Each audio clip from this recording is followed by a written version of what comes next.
The Bible tells us little of Lot's wife. Her husband's name, well, that was a given. Sodom, her town, synonymous with sin, was coming up for review in heaven. Turned by God into a pillar of salt, she looked back when she shouldn't have ought to. Maybe parental concern turned her head for an abandoned son or a daughter. But some scrolls unearthed in the desert sands on our causing a storm in the media. Scholars and experts are willing to say they're as accurate as Wikipedia. Back when the Bible was going to press and its editors were tasked to compile, one writer fell foul of the Vatican, who didn't favour his page-turning style. We don't think you're taking seriously the whole point of Sodom and Gomorrah. You seem to be trying to entertain, while we want to fill readers with terror.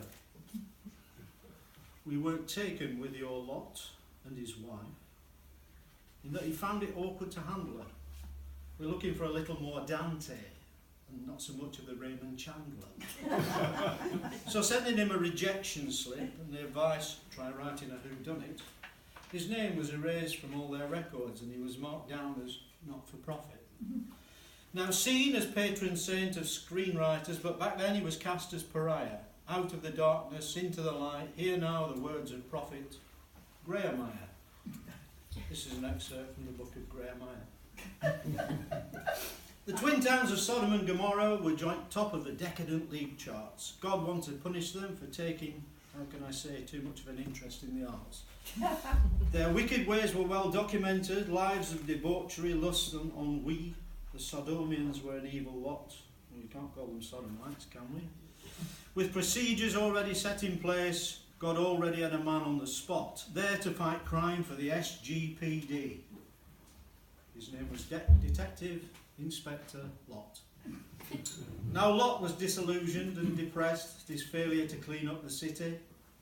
Policeman Lot was not a happy one, because it was rife with iniquity. God had charged him with an onerous task in order to prevent the city's fate. He had to locate 50 righteous men. So far he'd only come up with 8. And so it was that God had decided on the city's complete demolition. He said not a single stone would survive, easing the way for planning permission. But God could see that Lot was a good man and sent 2 of his angels to warn him. Sodom and Gomorrah are toast, they said, so make sure you're long gone by morning. The Lord makes this one simple proviso: on hearing the first fire and brimstone crack over the decadence you've left behind, it's imperative that you don't look back. At this point I shall introduce Lot's wife, and we'll call her Edith to make things plainer. Now salt of the earth was lovely Edith, and Lot's love for her was a no-brainer. As they followed the angels up the hill, the first blast caused them all some upheaval. Bet your bottom dollar that's Gomorrah, sung one angel, which seemed rather evil. Lot knew that his wife could be willful. They discussed it as they climbed up the track. He pleaded with her to resist the urge, but she couldn't stop herself looking back. A horrendous crack rent the air, let's say. It was the image of pandemonium.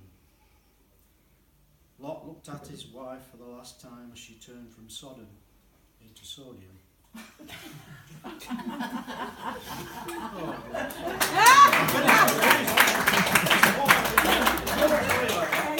I always leave a bit. No, there's a bit more to it. I always leave a gap in the middle so I get extra applause. I thought after that you were right. No, I couldn't turn the page over, that's what it is. Now Lot in his wanderings grew distraught. He saw that column as a monument. Dragging poor Edith from pillar to post, she became a well-travelled condiment.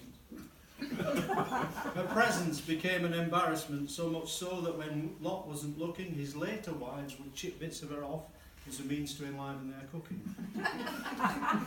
This process led to her diminishment. It no longer took 10 men to lift her. She spent her final days on the table like a family-sized drum of sifter. Got to be a certain age to get that, haven't you? Our prophet's cautionary tale is not that women should obey their masters. He wants to keep you turning the page with severed heads, plagues, and wailing disasters. Like that aforementioned cast-out prophet, I'm only looking to entertain you, but it would be remiss not to point out that there is other stuff on the menu. Whatever's written must have a writer, so if there's a God you choose to exalt, Be wary of those who represent them and take what they say with a pinch of salt.